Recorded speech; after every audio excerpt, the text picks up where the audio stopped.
Hello, good evening, and welcome back to the Invictus Racing League IRL F1 League. We are here for round 10 of the season in Marina Bay, Singapore, and I'm joined as ever by Sab. How are you doing, buddy? I'm good, thank you. Yes, we're here again. 3 races to go, including tonight. The first of 2 street circuits in these last 3 races. Singapore Grand Prix tonight, the original F1 night race, and probably one of the hardest on our calendar. It's a track of tight corners, really close walls, and the race just seems to go on forever, doesn't it, while you're racing around here? Yeah, a really long one, and yeah, one of the longest races of the season, up there with Spa, for a real concentration killer, this one. So yeah, it's, as you say, the walls are very close, and the action is even closer. And just before we get started, we'd just like to take a few seconds of your time just to quickly send on our best wishes. I'm sure Sab will echo my sentiments, to one of our F1 community members on the Xbox side, and that's Matt, aka Lando Nor, involved in a serious car accident over the weekend and is currently recovering. So we wish him the best. Hopefully we'll see him back on track very, very shortly. And yeah, it's always good to see the outpouring of support that we've seen throughout not just the Invictus community tab, but across the entirety of the F1 game. Yeah, exactly. That's what everybody's here for, isn't it? To enjoy themselves, go racing and have some fun with friends. And nobody likes to see anything like this happen. And when something like this unfortunately does happen, it's great to see, like you say, the F1 community come out and share the thoughts of similar what you have just said. And I've got my fingers crossed that he can make a speedy recovery and we see him back racing in Xbox once again. And yeah, it's a struggle for him at his time and his family, but I'm sure, fingers crossed, he can get back to us quite quickly. We're just loading into the race now tonight, Gareth, and coming into tonight, Gamer looking like he has a possibility of potentially wrapping up the F1 title tonight. And to be fair, he's been pretty dominant and will probably deserve it if he did. Yeah, absolutely. Last 2 races have been flag-to-flag finishes, leading from the front and taking that all-important 15 points home with him. So yeah, you wouldn't rule out the chance of him doing that. It's now that's put a couple of cat amongst the proverbial pigeons, and we've got a lot of rain coming down here in Marina Bay. And it was something I was just about to touch on when we were talking about if Gamer can win, is that it's a circuit that always throws into place these strange weather conditions. You never quite know what you're going to get week to week around here, and of course plenty of racing around Singapore this week, and you never know if you're going to get a completely clear starry night above Marina Bay, or equally, as you say, monsoon-like conditions. Oh yeah, most definitely. And just flicking over to the tyres the guys are fitting tonight, and it looks like it's wet, so it's not even intermediate conditions. So it'd be interesting to see, are these guys going to try and hold out and see if it does get a bit easier out there to a point where you can throw in a set of intermediates, or are they just going to get stuck into it straight away? But the challenge here is, because of its full wet conditions, you push too hard early on, you find yourself into those really close walls we spoke about, and you are starting at the very back. And for the likes of Gamer, who will be wanting to try and wrap this up tonight if possible, this could prove a problem, because if he makes a mistake tonight and Harry has a good race, suddenly the championship is back on. So pressure is on in this qualifying to get it right. As you can see now, some of the cars are now filtering out. You see Cliffy and TL4FS out there now on those full wets and just riding on board with TL4FS. It is bucketing it down out there. It is, absolutely, and what it means is that I can use my stat that I've had written down in front of me for the last 5 races, but I've not been able to use due to the fact that we've been racing in dry conditions pretty much the entire season. Is that tonight they'll be running, or in qualifying they'll be running on, as you can see, the blue walled extreme wet tyres. These tyres disperse 85 litres of water a second at full throttle, around about 300 kilometres an hour. That's about 186. So you'll be seeing that up the straight between turn 5 and turn 7. So an absolute bucket full of water will be thrown out of the side of each car. And so what that means, with all that water coming off the sides and the back of the car, is that goes right into the face of the driver behind. So the visibility, especially in these conditions, is almost zero. Now, obviously, we don't know what the weather is going to be like in the race. I'm sure we'll find out from the weather crew very, very shortly. But you can see very tentatively coming into the hairpin there for TL44S. But yeah, visibility absolutely key when you're at a street circuit. It really is, because you see those walls, you see the bright lights. It suddenly could be right up in your face if you get your braking wrong. And you just speak about our weather guys, and from what I've been reading, we're going to have a dry start with potential rain 20 minutes in. So not only is this going to be even tricky for the guys down there to sort out their strategies, it's going to really spice things up at the end of the race as well. So I dread to think what these guys are planning out there. As you can see, some of the guys now starting to come round for what will be a very cautious first lap here around the Singapore street circuit. Absolutely, and Cliffy's going to be the first one to give it a go. He's going to trailblaze around this very damp circuit here in Marina Bay under lights. The car's looking glorious in the bright lights, and you can see that the Force India Racing Point driver, I'm still going to get stuck saying that, is very cautiously making his way around. Always kicks the rear end, losing control of the end. That's going to cost him a little bit of time. But what I imagine a lot of these drivers have done to have is just fuel these cars up. Is just put a whole heap of fuel into them, and they can go out there and do maybe around 3 or 4 push laps if the weather's not going to abate as much as we think. And obviously we'll be going a dry start. We yellow already. It looks like one of the Alfa Romeos has stopped on track. Yeah, Schofield is the first to find the wall thanks to these conditions. He must have. I was on board with TL4S and I just seen the Alfa Romeo buried into the wall, and yeah, there's not much front wing left on the Alfa Romeo. But what's good for him is and into the wall. Sorry as well for Cliffy. So, yeah, as you were saying, with drivers struggling out on track, we just got on board with Cliffy as he came across the bridge, locks up both front tyres and spears the right-hand wheel into the wall. Luckily, and much like Schofield, he gets away with it. But yeah, as you were saying, Sab. Yeah, I was just saying basically what you were saying. He's lucky that it's only a front wing damage. He's managed to keep the car moving and get it back to the pits now and hope for a better run. But you're totally right with what you were saying. They'll be fueling up for 3 or 4 push laps, hoping to try and drive some sort of line around this track to make it a bit easier for him. I'm still keeping an eye on TL4S at the moment. He's managed to get round here very cautiously, like I said earlier, but so far unscathed as he's coming up to the final corner here. What can TL4S do? It's a very, very steady twitch of the car there, and he sets the first lap of the evening at 1:57.9, but Hercules very quickly beats that quite comfortably in the end, 2.3 seconds faster in the McLaren with a 1:55.6. Yep, he does indeed, the McLaren driver. Staying on that somewhat drier line, you can see just how much standing water is offline here, which means if you get onto it, that will be effectively making your car a bit of a sailing ship, and it will aquaplane off the line. As we can see, Samuel Pitter's gone faster, 1:55.2. Scott goes up onto 1:55.9. What does Harry do? He goes a little bit slower than his teammate. In fact, he goes a lot slower, half a second, and Harry in a 56.4. Gamer 55.6 for the Renault in his first push lap. As we see some other drivers going around. Beck does a 57.4. We'll go on board with FPL Charlie, who is currently in downtown Marina Bay at the moment. Yeah, I must have got on board with him the same time as you, and unfortunately, he's looks like he's outbraked himself there going into that limited amounts of runoff area we do have around this track. And luckily for him, he's not picked up any damage, but unfortunately for him as well, he won't be setting a competitive time taking that route around the circuit.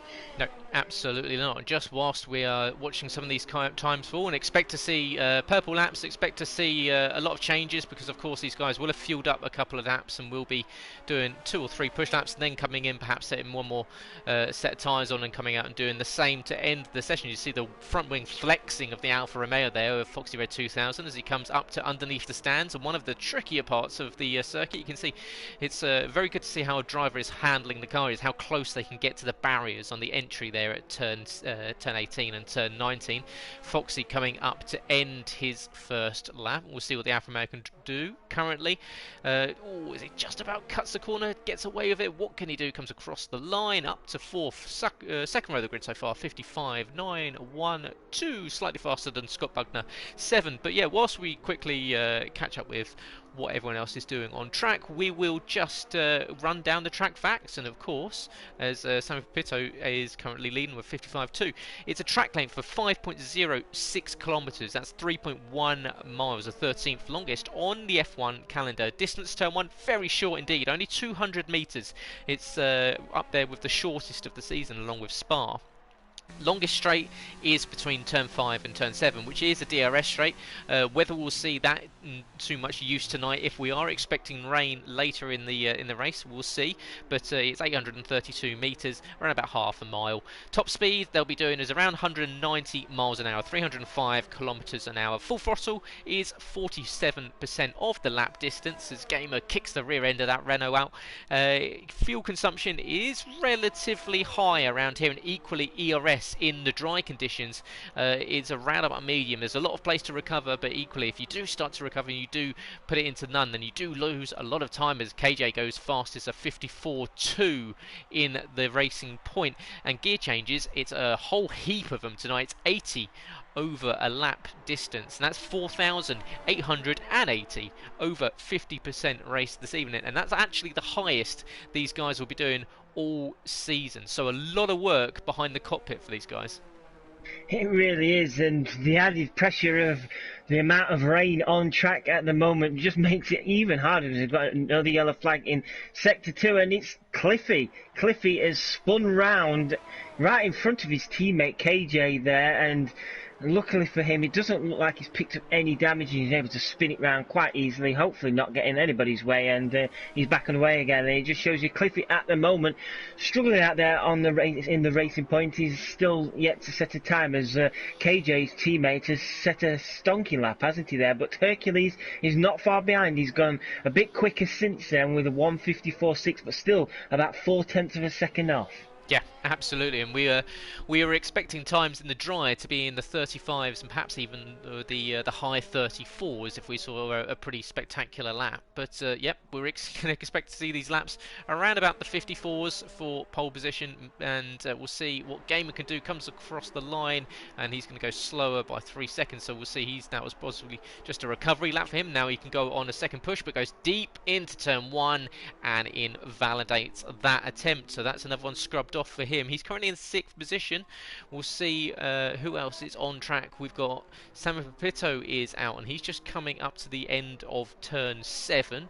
I believe it is. Yep, so he's around about in sector 2 right now, and the man in the black car with the bright pink helmet is going to be pushing as hard as he can to improve on that 3rd position.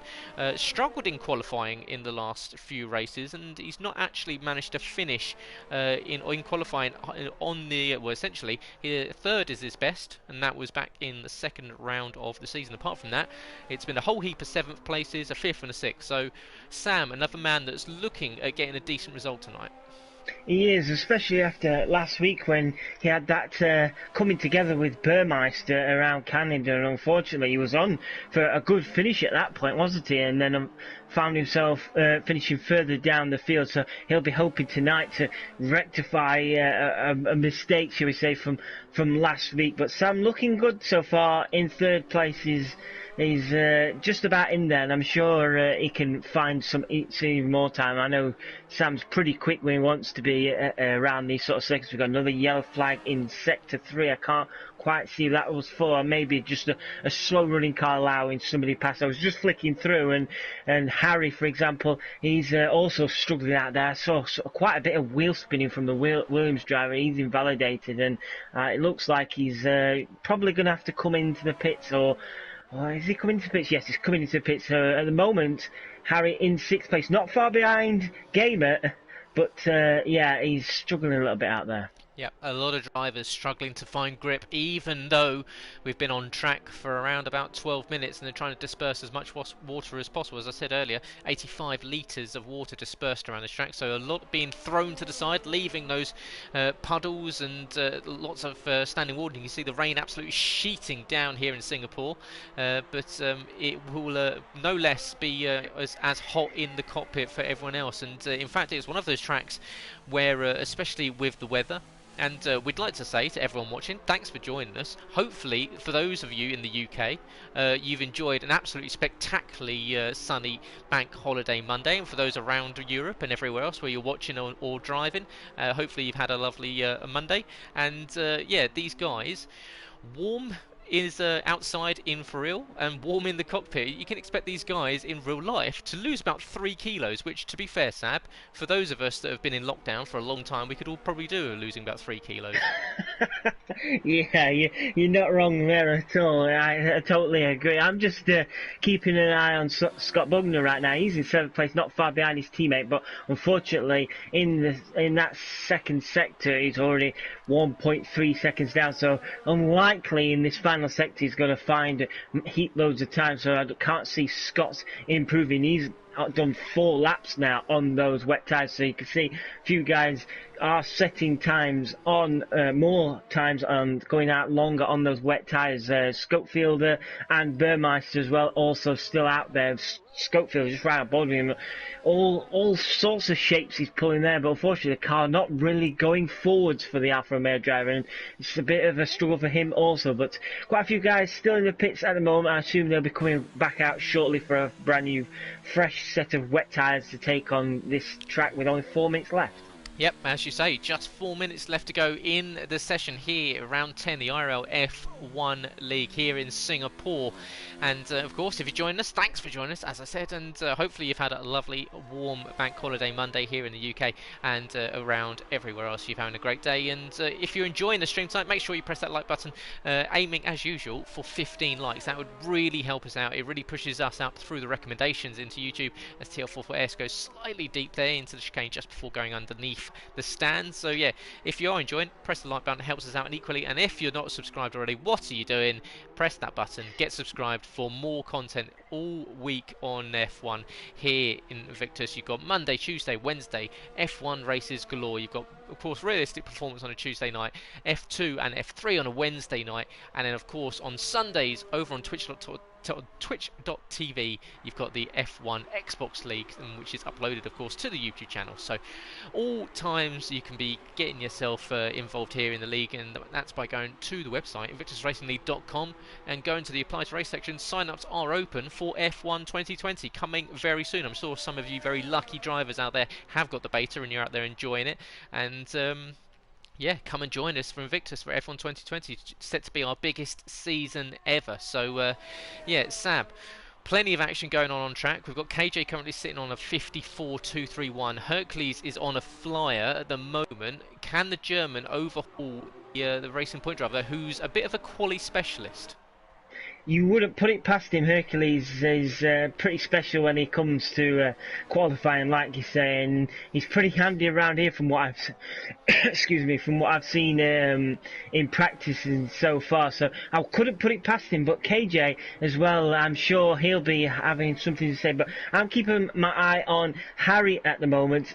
He's got some pressure now on him, because if he's to try and put any pressure on Gamer tonight to try and slow down this momentum, he's got to surely qualify ahead of him, and at the moment he's out there. He is on a fast lap now, but the problem is my timing's coming up saying he's on out lap, so unfortunately I cannot tell you right now if he's improving or not.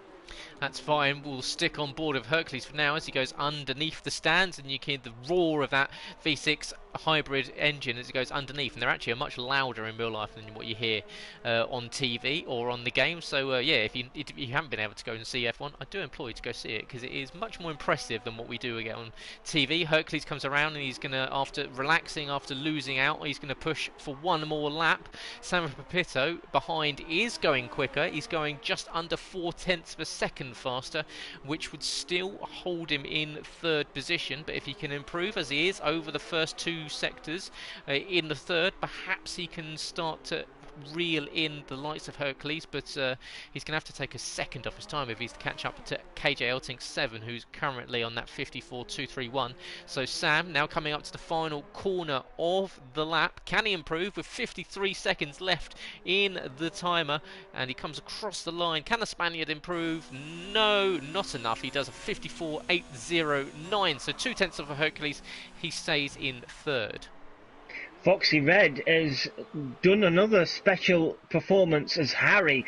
There you go. I was keeping an eye on Harry, and unfortunately I couldn't tell you whether he was improving. He has improved, a 1:54.9. I was just about to say Foxy Red as well has also improved, jumping him up ahead of Gamer, but I'm sure Gamer will have something to say about that now as he's heading down to under the seating stadium section now. Like you say, tricky part of the circuit this. You don't want to collide with the wall, outbreak yourself. Now what can Gamer do? He's all out of shape there, Gamer, and I thought he was about to lose it, so that'll have lost him quite a bit of time. Can he still improve though? He's coming around the final corner now. It's wiggling the car somewhat, and unfortunately he does go quicker, but not enough, and it's a 1:55 flat, so he is not ahead of his title rival, and P5 will be the best he could hope for tonight. Boy, I was enjoying those last three cars coming across the line because you had Charlie, Gamer and Foxy Red all came around the final corner sideways, Ken Block style, drifting across the line as Hercules gets that 53.992. Great lap from him. Can anyone else improve and challenge him? Harry's going quicker. It's only marginally quicker though, but he's closing in on Sam's time. He's currently sitting in second position. His Gamer, title rival, has already crossed the line to the checkered flag, so he's not going to be improving. So after Harry finished way down the order in qualifying last week in Canada, he needs to improve on it this week and get himself ahead of Gamer as far as he can, because we know we're going to get a dry start. Harry's got a bit of traffic up ahead of him. It's a Ferrari of Burmeister. Can the Dutchman not be too much of a hindrance to Harry? Does Harry stick with this lap, and will he come in or will he stick with it and go round to the final? He does, so he gets to the final two corners. Do we see any changes in position for anyone on track? Burmeister up to 13th. Harry doesn't improve, 3/10 of a second slower. Foxy Red is going slower. Scopefielder is way off the pace, so it looks as though, unless Beck, who is currently on a flyer, who's not going to be improving, is on track, it looks as though VL Hercules takes pole position at the death, dipping into the 53s.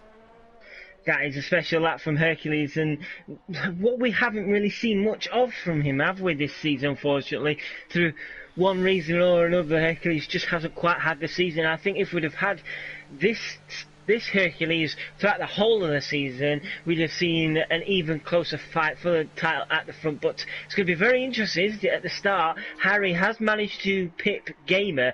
Gamer will not be really that impressed that he's only 5th, especially the likes of Fox Red and Scopefield. Scott as well behind. They're always known for making fast starts at the beginning. So Gamer will have his work cut out early on, but he'll be keen to try and make the jump on Harry as soon as possible early on, knowing that rain's going to be coming in later in the race. Yeah, absolutely. Of course, everyone's starting or qualified on wet tyres, I should say. They will have free tyre choice come the dry start, so it'll be fascinating to see who can make the mediums last. Perhaps, we don't know when this rain's coming. They say it might be 20 minutes into the race. Of course, it's a very long race around here.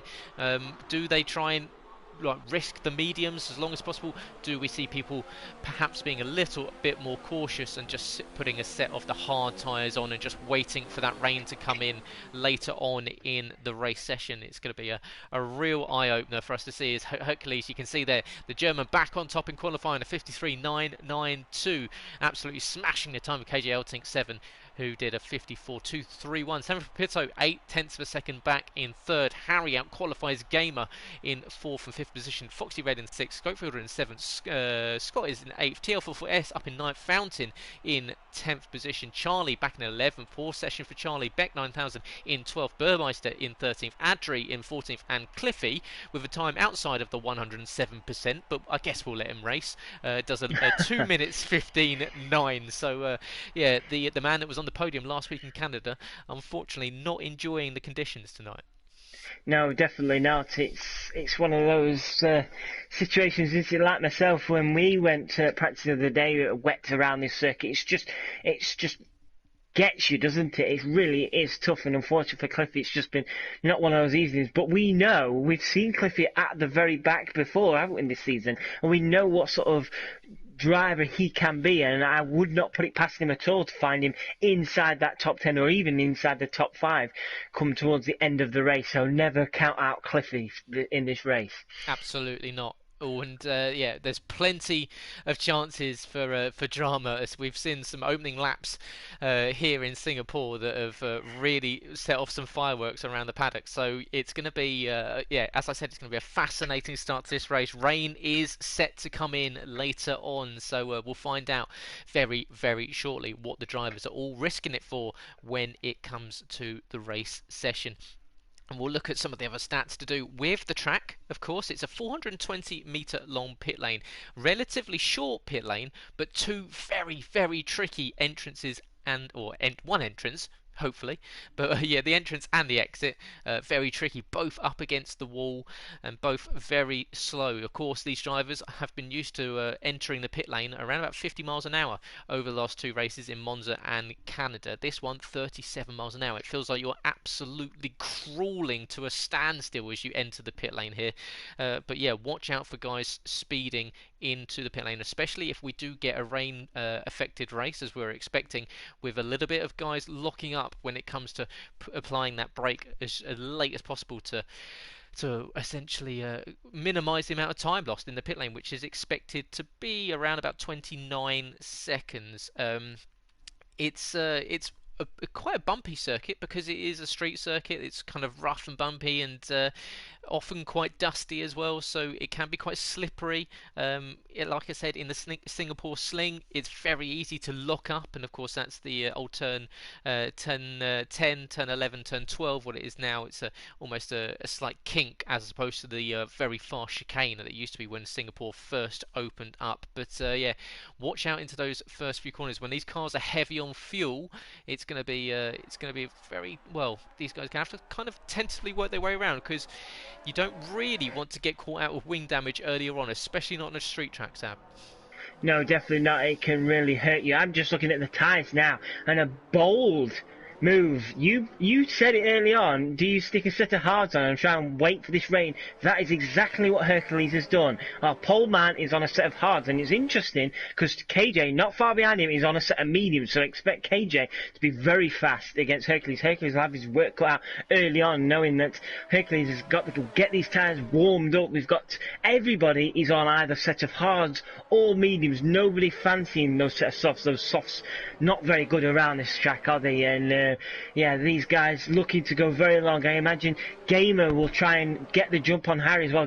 He's gone different strategy to Harry. He's on the mediums compared to Harry on the hard. So it's going to be fascinating to see how this race starts with those guys on the hard tyres, because those hard tyres will be tricky to get going early on. Yeah, absolutely. And the guys on the mediums, of course, will have the advantage off the line in these dry conditions. And the hard tyres tonight are the C3s, the mediums the C4s, and the softs are the C5. Don't expect to see the softs used. They die after about 3 laps of use here as Hercules puts a whole heap of tyre heat into those tyres there as he tries to heat up the white-walled hard tyres.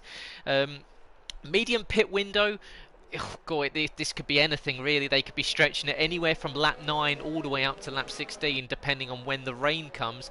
Obviously these drivers looking like they're going to try and stretch it all the way to the rain, so it all depends on when we see that precipitation start to fall across the circuit. And when it does, it's one of those tracks, much like Spa, where it can be raining very heavily in one sector and almost non-existently in another. So we'll see who gets affected by it most, as Hercules leads us underneath the stands at turn 18 as we exit the formation lap, come up to the final 2 corners before we get to the end of the lap. And yeah, it's going to be an explosive race. Harry, he's got his championship rival behind him. He needs to start outscoring him. So watch for the Williams driver in 4th position to get his elbows out and try and stop that Renault getting a fast start. He hasn't got his teammate for company. Scott's down in 8th position. Gamer hasn't got Jumperlinen, who unfortunately had to miss tonight's race. So Jumperlinen not able to pick up points tonight. So the gap in the constructors can close up if we see a good points haul for the 2 Williams drivers. You see Harry peeling into position there, his teammate behind, and then behind him White Fountain, a man who's had a torrid season, and the Belgian will be looking forward to F1 2020 for a much better handful of points in this season. But we've got the race coming up. It's IRL F1 here Monday night 8 PM every week. We've got 2, 3, 4, 5 red lights. We're out and ready to go here in Marina Bay, and it's underway. We've got tyre smoke up from everyone. KJ gets a great start and already up into 1st position behind. Harry is trying to send up the inside of Sam into 3rd position. He doesn't want contact. Sam goes to the outside line, and that's going to give Harry the inside from this corner, but the outside for the next. Up ahead, KJ, Hercules still battling, but here comes Gamer, tries to send it to the inside of Harry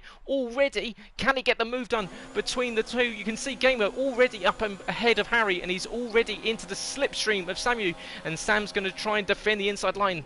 Gamer's going to have to go boldly around the outside. There's contact between the two, and this is going to open the door for Harry to think about it, but Gamer has to think again and peels back into the slipstream of Sam.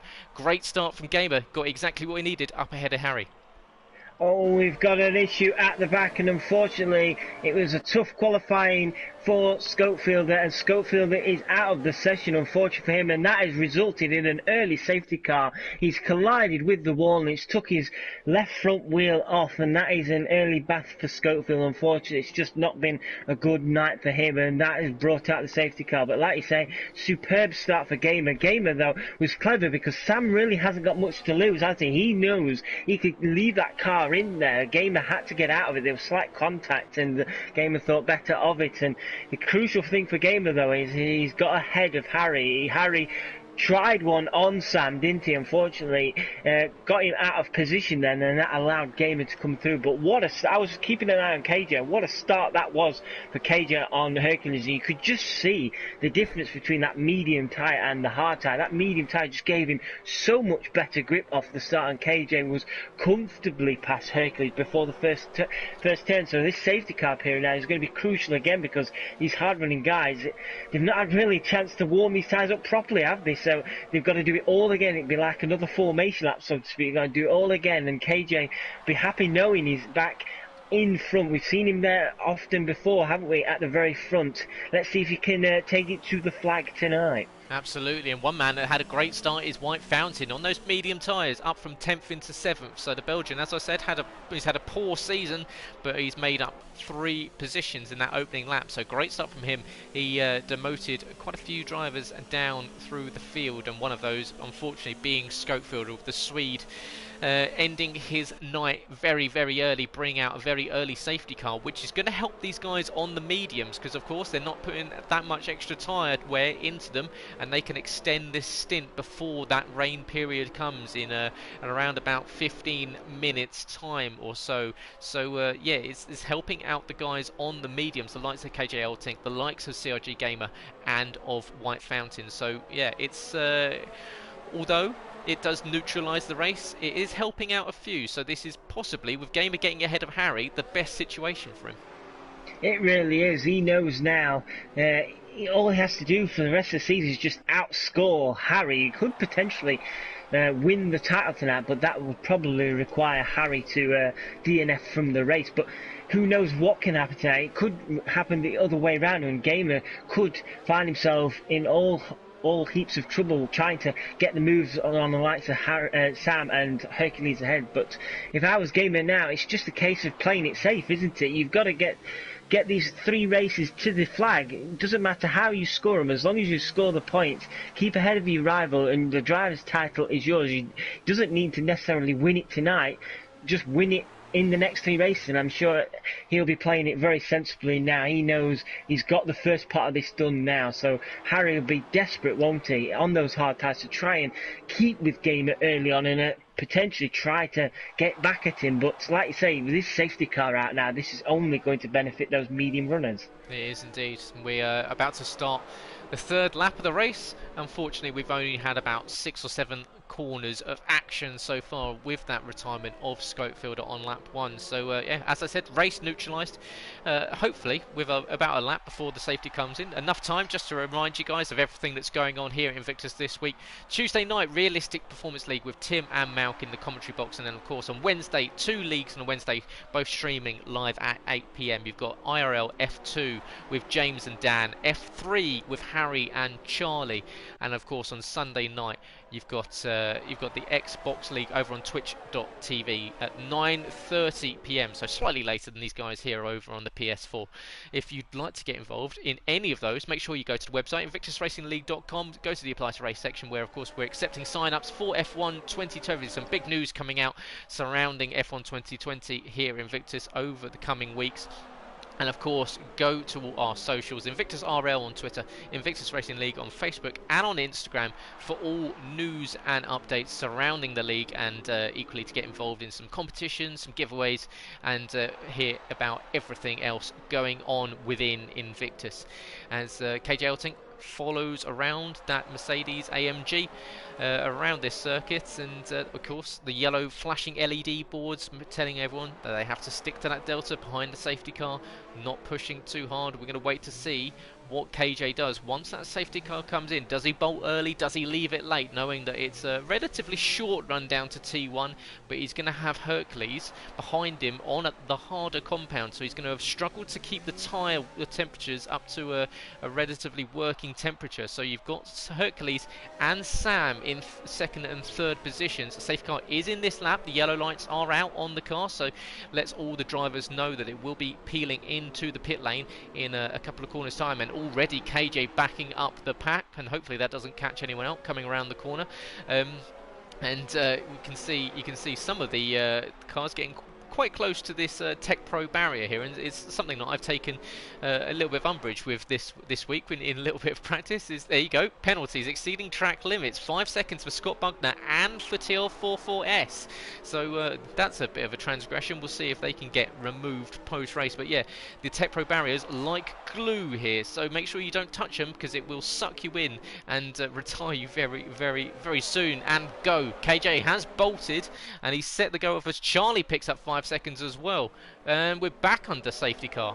No, yes, we are. This is the weirdest thing. We've got yellow in sector 1, 2 and 3, but KJ saw that we were back under yellow and then dropped off the pace, and just immediately you could see that was jumped upon by the McLaren, who's got up into 1st position. So weird restart. KJ really caught out.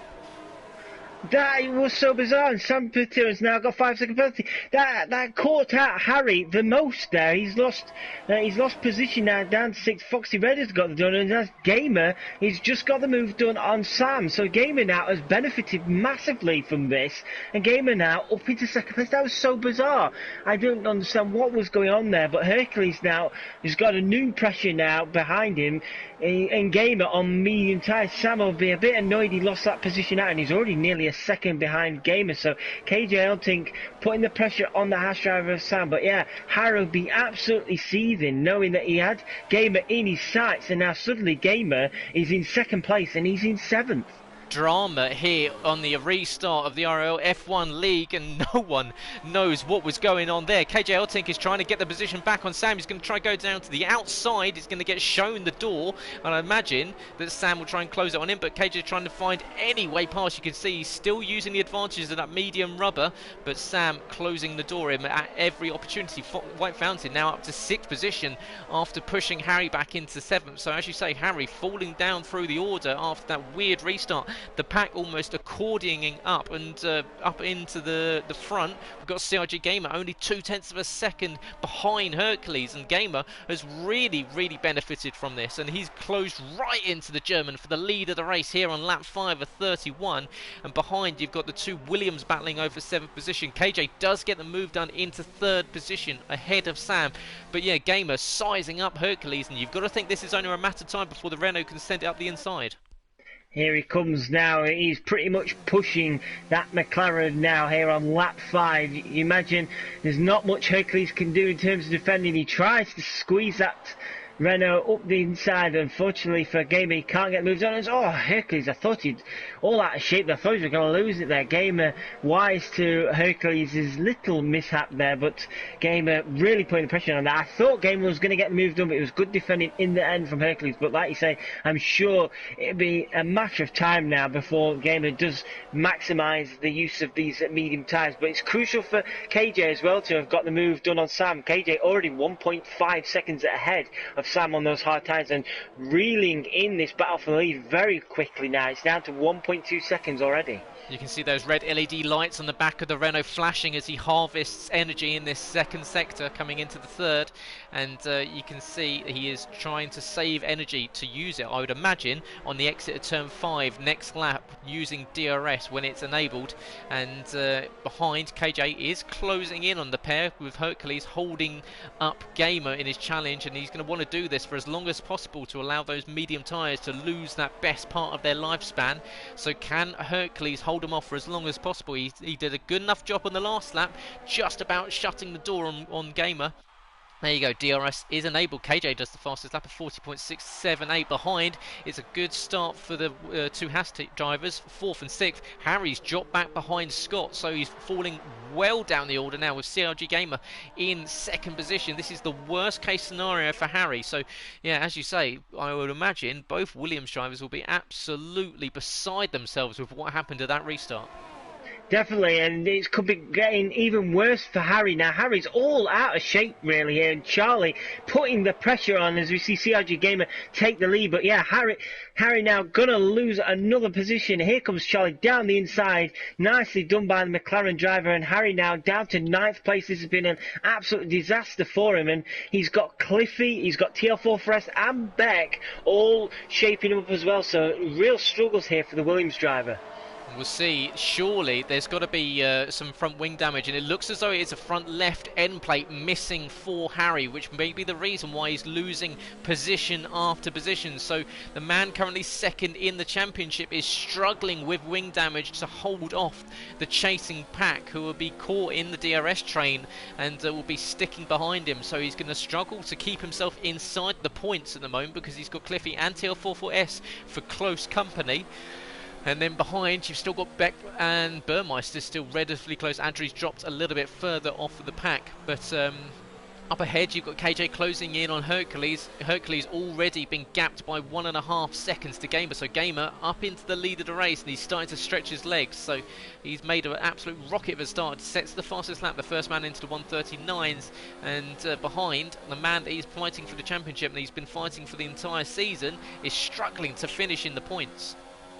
Yeah, and right now there's a good battle for 4th place. A question I'd have to ask you is, was the choice of going onto the hard tyres the right one? Because you've seen a lot of people at the moment really struggling on those hard tyres, and one of them is Sam Pitto. Sam Pitto right now is under real pressure from Foxy Red. Foxy Red will have the DRS, but right behind Foxy Red is White Fountain. White Fountain's having a great race so far. White Fountain try one around the outside. Be very brave to do one around the outside there. White Fountain on the medium tyres, as Harry does lose another place now to Cliffy. Harry down in 10th place. But yeah, these hard running guys are really struggling out there. Sam 4.4 seconds off 3rd place, and Hercules now already 2.2 seconds off of Gamer. TL44S slightly running into the back of the Williams there as he struggled to get the car slowed down, so we'll see if that's hurt him when it comes to front wing damage. It looks as though he's managed to get away with it, but Harry really struggling. Hard tyres, lack of downforce, that's the worst combination you can possibly have around a street circuit, and the man in the Williams this season somewhat falling apart just as he started to feel like he had a little bit of a groove on. He said that he was struggling to get the pace here in in around Singapore. Managed to have a decent qualifying, qualified ahead of CRG Gamer, but unfortunately now the tables have completely turned. CRG Gamer needs to outscore Harry by 10 points, and currently it's comfortably happening.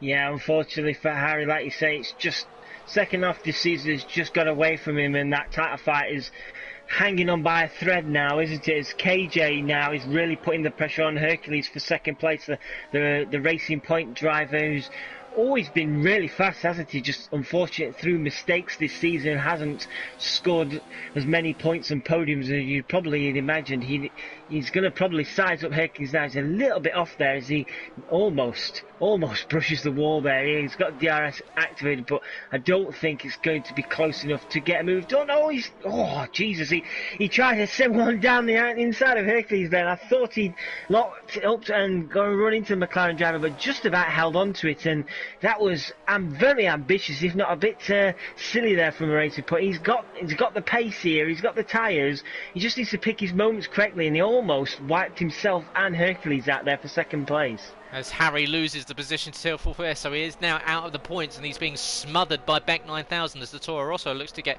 into 11th position as Charlie picks up another time penalty there. 3 seconds for him, multiple warnings. Scott, it's almost side by side with White Fountain. Is this battle behind San Pepito is starting to heat up? You've got the Alfa Romeo, the Haas, the Williams and the McLaren all closing in on the Spaniard. The top three have made a huge breakaway. 6 seconds they've already got up the road. You got KJ still half a second behind Hercules, but Foxy Red still battling. We're yellow in sector 2. It looks as though Beck may have lost it in his battle with Harry. It looks as though he's come off worse. He's dropped down to 14th position.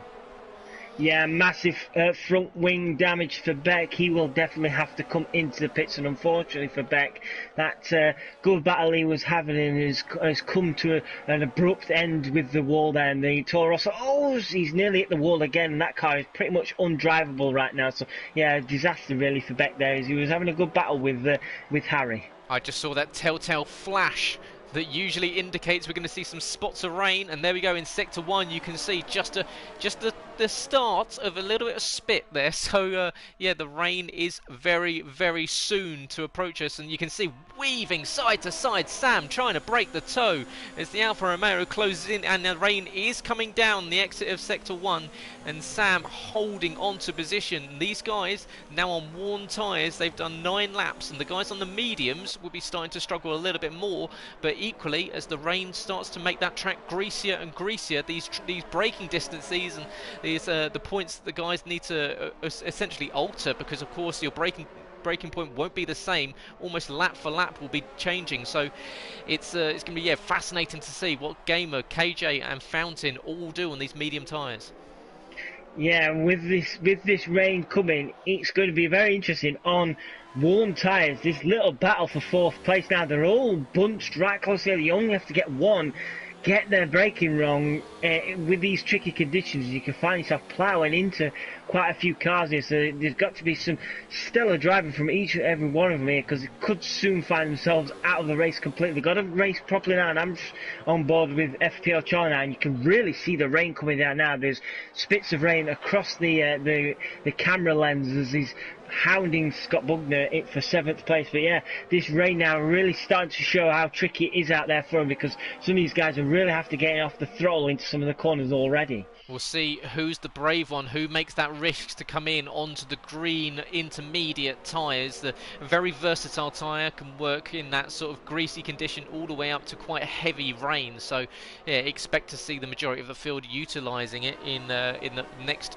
few laps or so. And it looks as though that medium compound risk that Gamer took, that KJ took, is paid off to absolute perfection, because CRG Gamer now with a 4-second advantage. He's got over there as Charlie looks to the inside of Scott, thinks better of it. In fact, Scott goes deep, probably looking in his mirrors at Charlie. Up ahead, Sam Pepito still holding off these battles behind of the Alfa Romeo and his teammate White Fountain. Fountain having a much better race this week than he had been having previous. But Sam is stealing a comment from him, will probably be shaking in the cockpit as he sees this swarm swarm of cars behind him, a whole menagerie of different colours flashing in his mirrors. So yeah, he's doing a stellar job of holding on to position at the moment, but at the expense, he's almost 10 seconds back off the podium. KJ's almost got the move done on Hercules there. They were side by side going to cause Hercules is massively struggling in these conditions now, just about hanging on to that. That McLaren is always pretty much tail happy there, going under the stadium part now as yeah, KJ's really hounding that McLaren as we've got a yellow flag in. Oh, it's TL4 has now found the barrier, and unfortunately for the Mercedes driver, he's still going, but just showing you what these conditions can really do. But like you say, Gamer, look at him out there now, 5.6 seconds. Hercules and KJ are the first ones to react. Is Gamer leaving it too late, or is he doing it correctly? It's going to be interesting to see what these guys do shortly as Hercules and KJ are throwing on a set of intermediates. I think that CRG Gamer just missed the call to say DRS was going to be disabled and ended up doing another lap just as he went around the final corner. DRS was disabled, which means that it's best off to be on the intermediate tyres, so he's doing that extra lap. So this is the chance for Hercules and KJ to come out on intermediates and get a good outlap on those tyres, and possibly it's going to be a tall ask with a big lead that CRG Gamer had. You can see TL44S is taking that 5-second penalty. We saw a lot of drivers taking penalties earlier in the race with track extensions, for calling cuts underneath the safety car, so having to wait there. But you can see out of the pit lane, VL Hercules holds on to second position. KJ is in third. Foxy Red jumps Sam up into fourth position. So great. I think Sam surely must have an issue in the pit lane to do. I think he had that 5-second penalty for ignoring the yellow flags to serve. So he's in fifth. Cliffy is held on to sixth position. We'll go on board with Gamer. How's he doing? As Beck picks up 5 seconds, speeding into the pit lane. The Renault driver absolutely tiptoeing his way around this third sector. You can see just how tricky it is, just barely touching that throttle pedal as he comes up to the third. We're coming around the third sector now. The yellow car, the red light flashing to indicate that it is raining, and we're under rain conditions. But you can see he'll be losing a whole heap of time. You can see corner for corner that lead that he has is falling and falling and falling. It takes a decent amount of time to take a pit stop here as well. So he's under real threat of not just falling behind Hercules, as he just about manages to hold on to keeping it into the pit lane. It's very easy to drift out, and he's lucky that there was no one coming around that final corner. I thought he'd missed the pit lane then.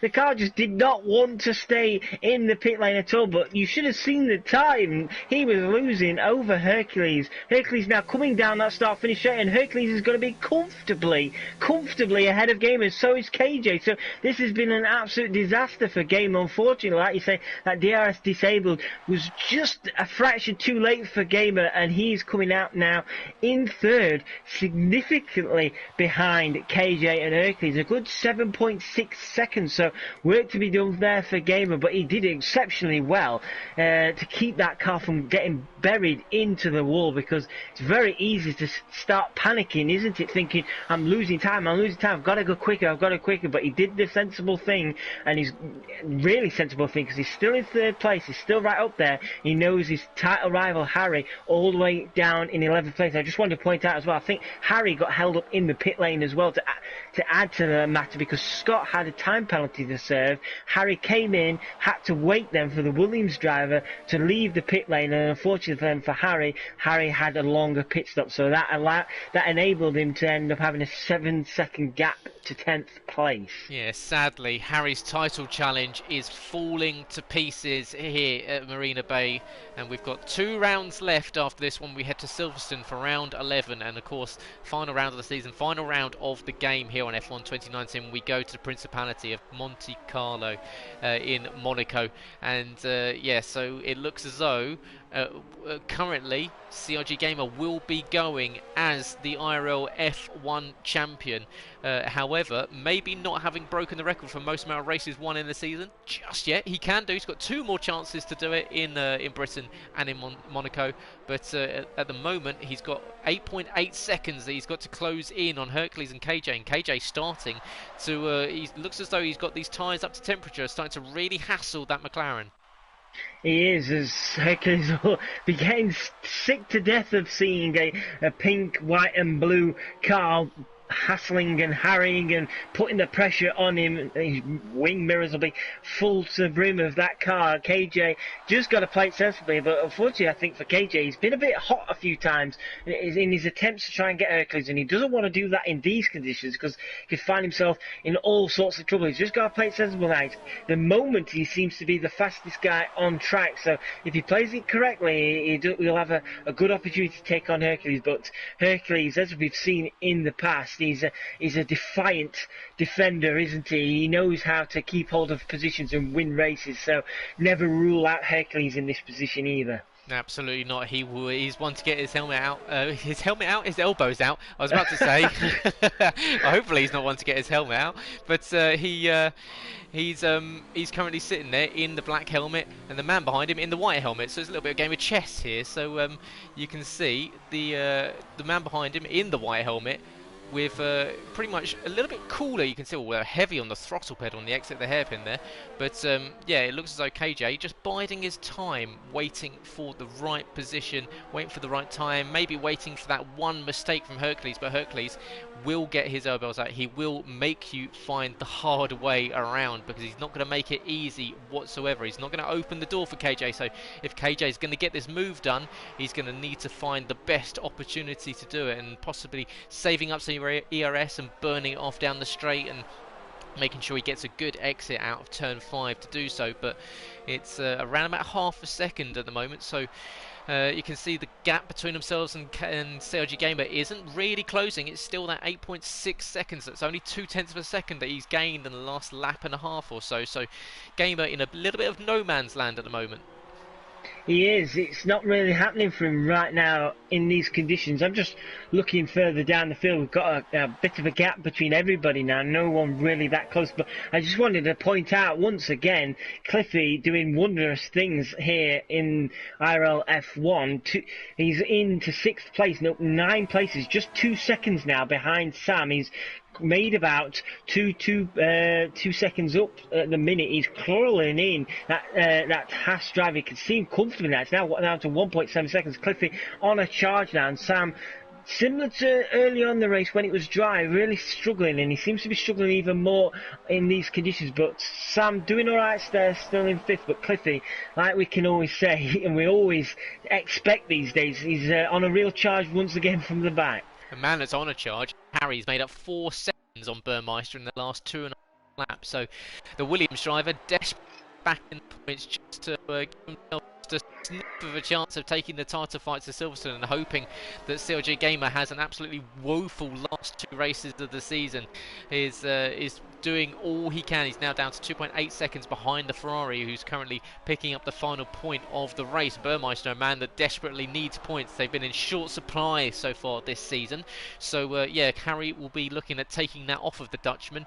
His teammate, the man that's been incredibly inconsistent, as he'll even admit this season, Scott Bugner 7, is in 7th position. So even Scott, who was disappointed with his lack of podiums, his lack of decent finishes, as KJ runs over the curb somewhat there, possibly just about gets away with it. We'll see if he picks up any penalties later in the race due to track extending. But it's kind of a little bit of a stalemate between Hercules and KJ. The gap is stuck at around about that half-second mark. So whilst that's happening, we'll just quickly go through the rest of the field, and we'll just find out, as Bird does pick up 3 seconds. So that's going to help out Harry if he can't get the move done on track.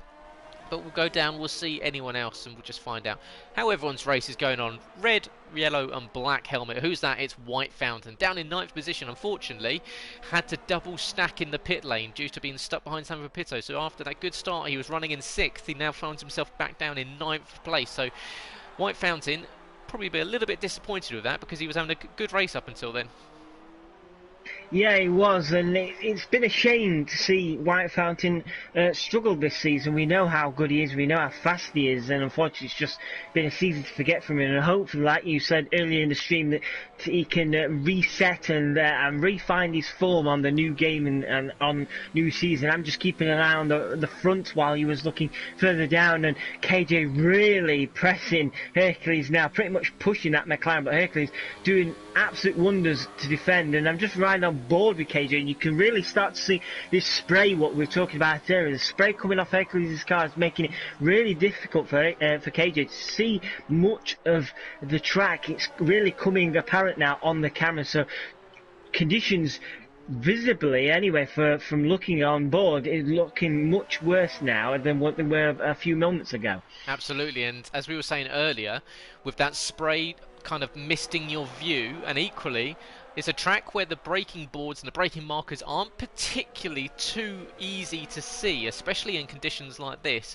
You're effectively just watching that red flashing light right in front of you and hoping they brake in the same place every lap, lap for lap, because otherwise I'm sure KJ will be finding himself getting pretty well involved with what oil and what type of engine parts that the McLaren are using. As Charlie picks up 3 seconds, another time penalty for him. As it's contact between the two, he just about manages to hold on to it. Great car control from the McLaren driver, but that's going to open the door for KJ.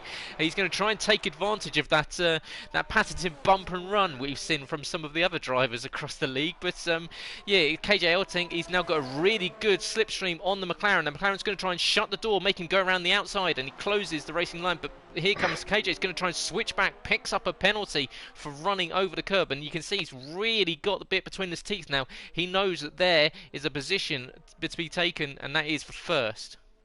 Yeah, it is, but he doesn't want to end up getting front wing damage or punting Hercules into the wall. This is a crucial moment, isn't it? Hercules will be probably a bit annoyed, a bit frustrated that he's getting pushed around like he's at the moment, but he's just got to keep his cool. But also KJ has got to keep his cool. KJ, you can visibly see he's the quicker driver at the moment. He's just got to play it sensible. Unfortunately, he's trying to go through the McLaren driver, not around him at the moment. So fingers crossed we don't see any more of that. As I just wanted to point out quickly that Harry has got the move done on the Ferrari driver of Burmeister, and Harry back into the points now, into 10th place, but unfortunately for him he's 8.9 seconds behind the Haas driver of White Fountain. The rain has got significantly heavier in the last lap and a half or so, so it is really starting to come down now. I said these green intermediate tyres are very versatile. They'll work between a greasy circuit and almost full extreme wet conditions.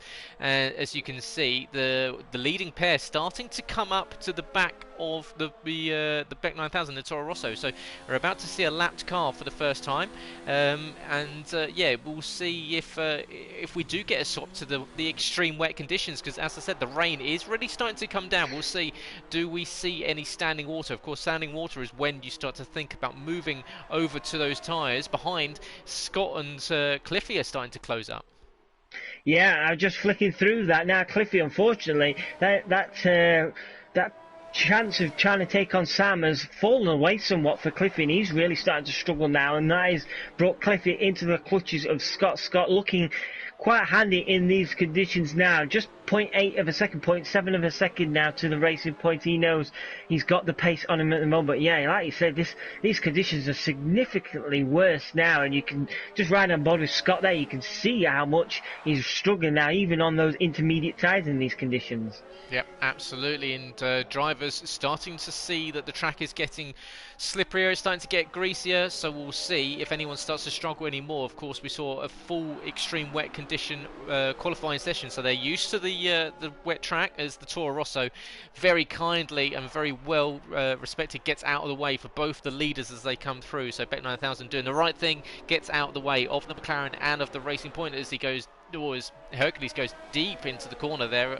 Unfortunately, KJ not able to counteract on that, but you can see the rain sheeting in sideways from the cockpit of the KJL tank in the Racing Point. So it is getting much heavier here in Singapore. So It will be, yeah, it's going to be interesting if we do maintain this intensity of rain. If we do see anyone jump into the pit lane, we've got, what, we're lap 5 or 17 of 31, so we're over halfway. Do we expect to see another pit stop for the majority of the field? Potentially. It depends on how careful on these tyres they've been. Of course, they've been on them for around about 10 laps or so. So it's got a yellow in sector 2. It's Burmeister, unfortunately, the Ferrari driver, ending his race in what I would imagine is the wall when we're back under safety car, closing up the field.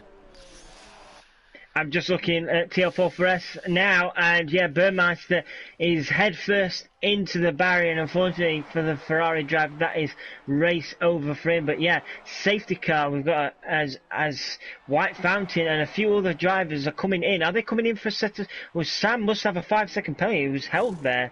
No, he was held briefly there. They're all coming into the pit lane. What have they come in for? Another set of intermediates.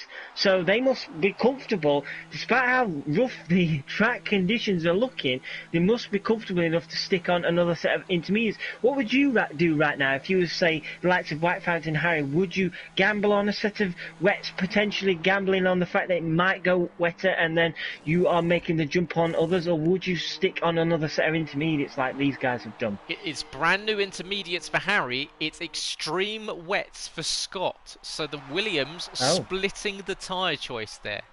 So we're under safety car.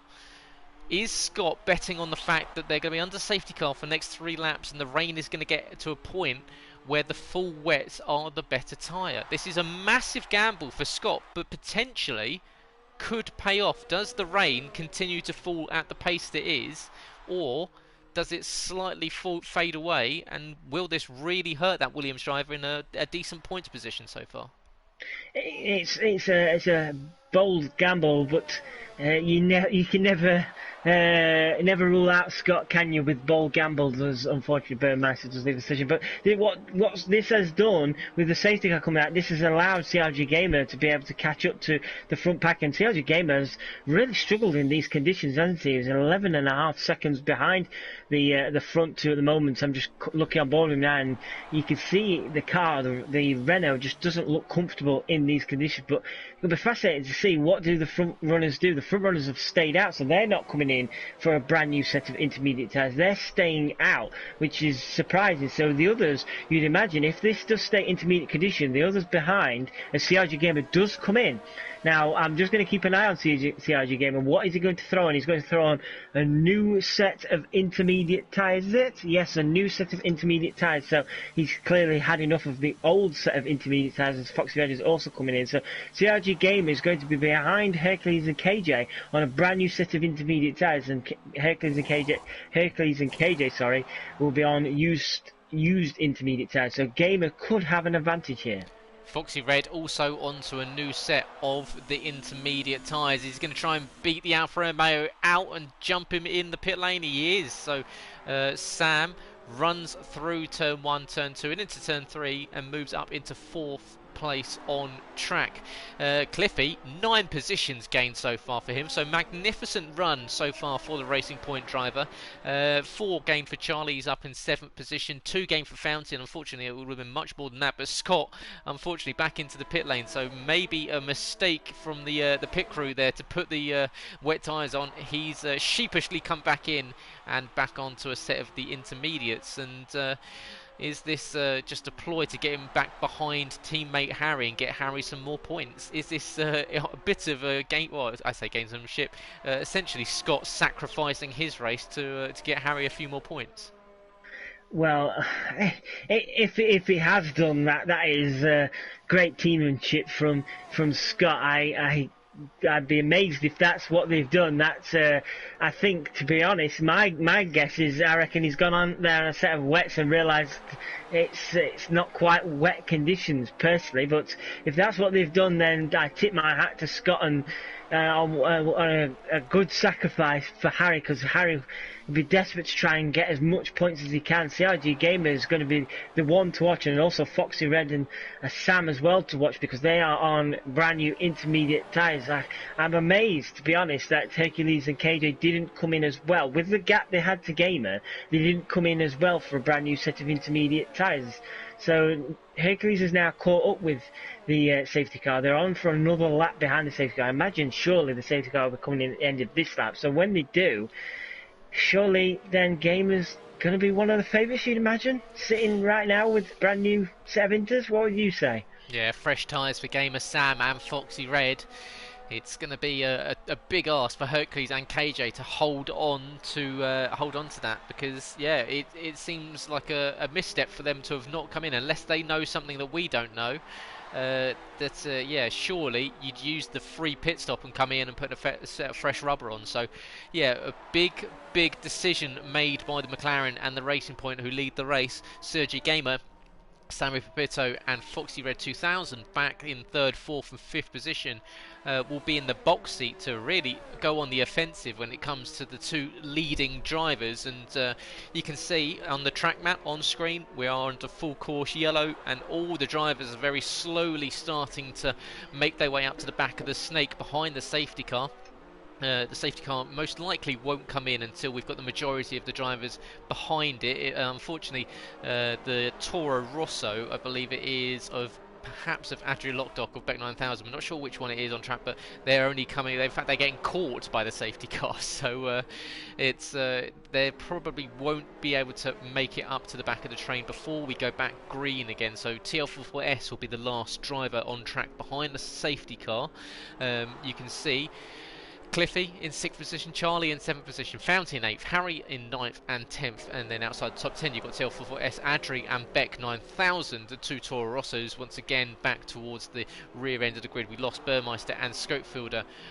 Burmeister just a few laps ago ended up in the wall. Scopefielder unfortunately on lap 1 put his Alfa Romeo out of commission very early on. And it's qualifying. What happened? What did you miss? Well, it was a mega lap from Hercules to take the pole position, snatched it off of KJ Eltink at the last, and really right at the death. CRG Gamer not having a good quality at all, right down in the middle of the top 10 and around about, I think it was 6th position. And then you had Harry, would just about jumped him, but unfortunately for Harry, his race fell apart early on, getting caught out with the safety car restart, which caught out KJ Eltink. Safety car seemed to come out again straight after it had come into the pit lane.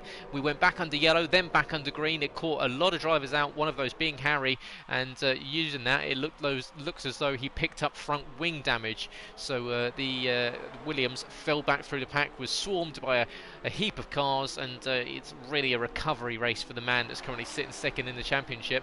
The man 3rd in the championship is Samu Pepito. He's currently in 4th. He's trying to hold off the likes of Hercules, but with Hercules currently in the lead, that gap closes right up as we go down to the final 2 races of the season. So although it's looking pretty much elementary that Gamer might be taking this championship, there's still potential places to be made up, Sab. Yeah, there definitely excuse me, there definitely is. As yeah, this safety car doesn't appear to be making any signs of coming in yet. But I was just looking on the positioning now.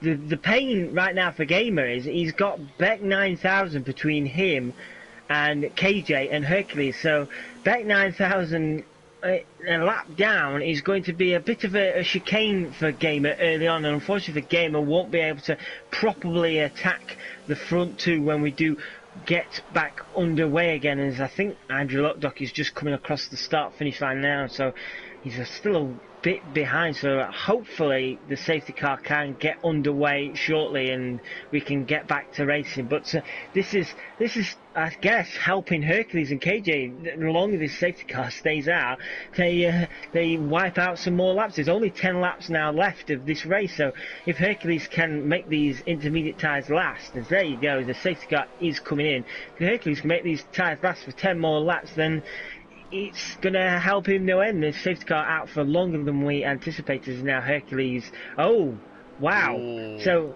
that is big. I didn't see what happened. Did you see what happened there? No, it looks as though Hercules backed the pack up. As soon as the safety car said it was going in, he backed the pack up, and CRG Gamer caught out by the Toro Rosso that slowed right down, and that's contact between the two, so that could really harm him. Veal Hercules was well within his right to slow down to as much as he wants. Everyone else was caught out behind. There's a little bit of spray, so perhaps just about missed his point there, but also something that we don't do here at Invictus is have ghosting on. So he's not going to be able to phase through the Toro Rosso as if it wasn't a part of reality. He's going to have to work his way around him. So yeah, the Toro Rosso is really going to be a bit of a moving with chicane. Now, when does the McLaren put the hammer down and get going? It looks as though, here we go, Hercules sets off behind. KJ Elting sticks with him. CRG Gamer has already got to the inside of the Toro Rosso that's got out of the way. So CRG Gamer doing a good job of getting past the Toro Rosso early. Up ahead is a great restart for Hercules and for KJ. They've already broken almost 2 seconds on the Renault.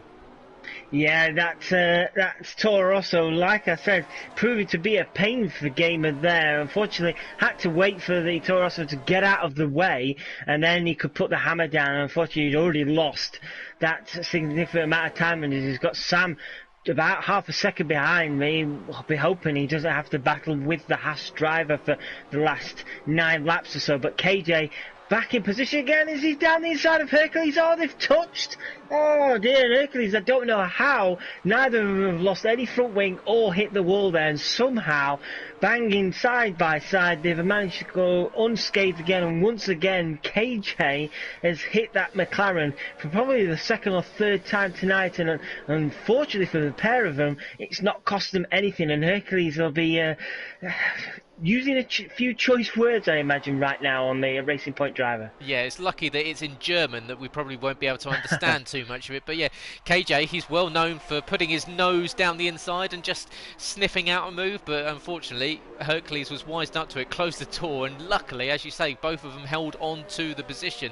Behind, we've got Harry up into 8th position. He's jumped White Fountain. So Harry making moves up ahead of the Haas. He's now got a good friend, McLaren driver FPL Charlie ahead, so those two will go toe to toe. We saw a mega battle between the pair of them in Canada, so hopefully we'll see the same thing here in Singapore.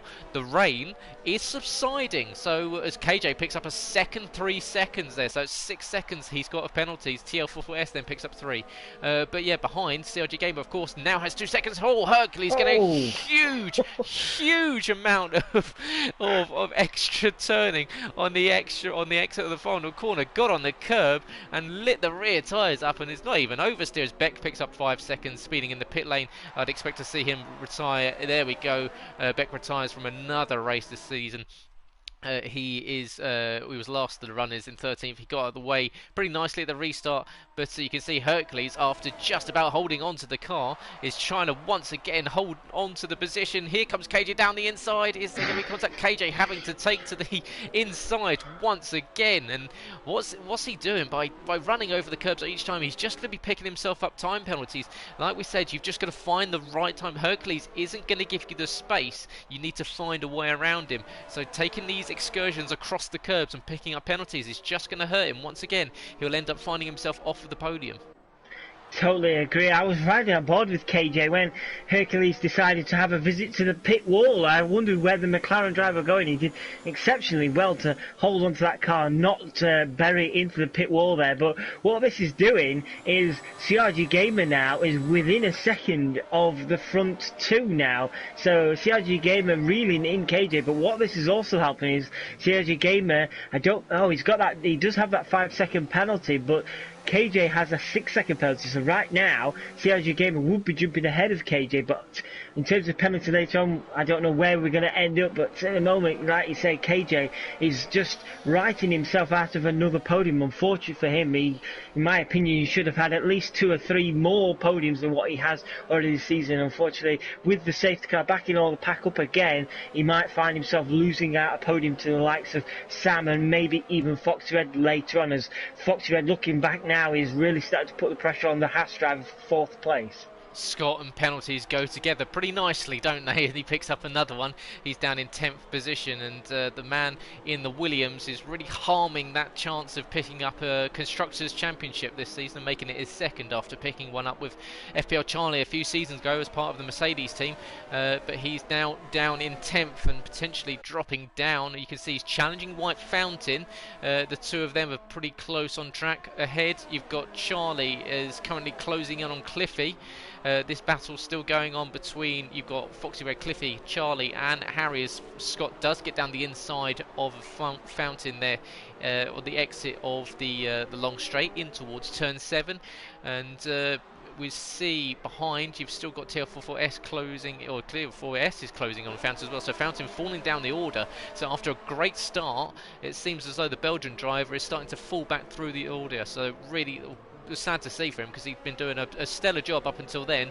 Up ahead, Charlie is now starting to be hassled by Harry behind, so he's going to really have a bit of a torrid time now, because he's going to be wanting to look ahead of him at the racing point in Cliffy, but equally he's got the man in second in the championship who knows that he needs to start picking up some more points. He knows that Gamer's in third position and potentially could steal the championship tonight if he moved up a couple more places, and yeah, he's now stuck in 8th position with a whole heap of cars to get past.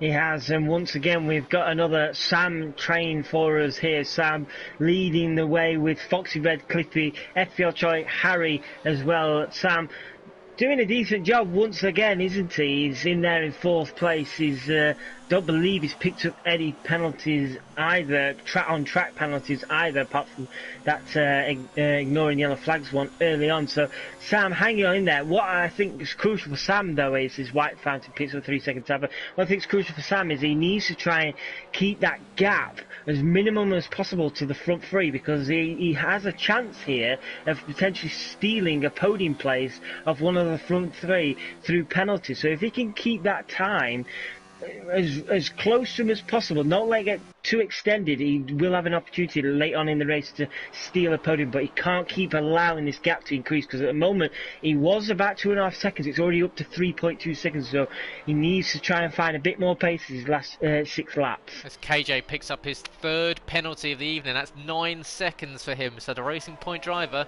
is really starting to put his potential for finishing in the top 5 under threat, let alone on the podium, because Sam, Foxy, Cliffy, Charlie, Harry are all within striking range of him. You've got CRG Gamer, who's really closed up as Charlie picks up another 3 seconds. I believe that's 9 for him as well. So Charlie starting to struggle with penalties as we're on lap 25 of 31. But yeah, Gamer now only a second off of the leading pair, and of course on fresher tyres. These guys at the front, 14 laps on those intermediates. Gamer, Sam on fresher 6 and 7 lap old tyres. So this is where it's going to start to come into effect, this later part of the stint. These tyres will start to come into their own. So Hercules and KJ will really start to struggle. Gamer, he'll be feeling pretty cool underneath that helmet. I imagine he will, yes, as I'm just keeping an eye on this battle for 4th place at the moment. I'm right on board with Harry, and Harry, he can't really do much at the minute. It's not like Canada last week where he was getting that nice aid of DRS. He's stuck under the rear wing of FPL Challenge, unable to really get any moves done to try and push forward. So at the moment it's a little frustrating for Harry, because he looks like he's, in the last few laps at least, he's starting to find more of the pace we expect from him. But like you picked up early on, this rain has certainly eased off now, and from my reckoning it looks like it's pretty much stopped now, and we've just got a wet track. We have, and not too much spray coming up as well, and obviously with all these cars suctioning themselves to the ground, we'll be tearing up that water that was on the surface and drying up the track. So will we see potentially someone diving into the pit lane with maybe 2 or 3 laps left to go and putting on a set of dry tyres? Will it get to the point where we see a drying line form? Will it, because obviously the climate here quite muggy, so it's difficult. It's not to be, or it needs to be hotter to obviously dry up the track, but we need that drying line to form, and we'll see if someone dives into the pit lane and does make that. Perhaps there's someone like a Fountain, like a Scott that's down the order, can make a risk and see if it's worth it. Into the pit lane comes Adri. Does he go onto a set of dry tyres just to prove my point and see if it's worth it out there?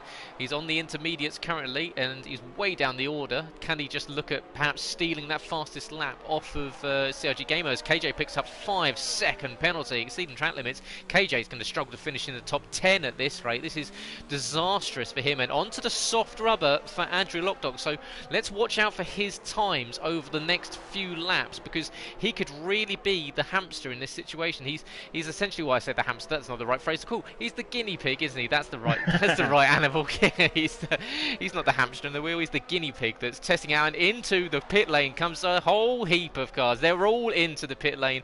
The entire field has decided that it is now the right time for dries, and this is going to hurt several drivers. One being Scott, who's speeded into the pit lane and sped into the pit lane, and he's now going to have to park it behind his team. But will drivers, you can see the two racing points stacking. You can see people getting held as Harry driving past the entire field. Who comes out in a decent position? You can see Hercules maintains first, KJ in second. COG Gamer has just got out ahead of Foxy Red 2000. Sam Pepito and Harry now up into 7th. Yeah, DRS was enabled as well while Adrian Lockdock was in the pits. Amazingly, TL4 is still out there on a set of intermediates and is currently in race. But what I find even more amazing is that Hercules and KJ have got a set of softs. Gamer is on a set of mediums with Foxy Red on a set of softs, half a second behind. So could Gamer be under some severe pressure here for the last 4 laps? Because at the moment, Foxy Red is looking quite handy, and you imagine he'd be quite quick on those soft tyres as well. Sam Pito in 6th place, losing out to Foxy Red on a set of mediums as well. And Harry also coming out on a set of softs. So split strategies all the way across. And unfortunately for Cliffy, while he's all the way down, was KJ was serving a 5-second stop-go penalty, and that held up the Racing Point driver. And unfortunately for Cliffy, ended up being way down the order behind FPL Charlie. I don't know what Scott's done to the stewards tonight, but he's in their bad books. He's picked up another 3 seconds, and that's going to... Well, he's down outside the top 10, so unfortunately it looks as though he's going to really struggle as TL4 out on those intermediate tyres. Is just tiptoeing his way around the track at the moment, much like we saw Gamer when it went from dry to wet. TL4 is now going to be a bit of a rolling road, but you can see he's going to be spinning up the tyres in every corner. In fact, this is going to really hold up KJ. He's going to get caught behind him, and KJ is going to try and find any way around him and swings around the outside of the Mercedes driver and almost into the wall with CRG Gamer. How did he miss that one? But yeah, KJ loses time. There's now a 3.5 second gap between himself and Hercules. So TL4 wrong place, wrong time for him when it comes to KJ.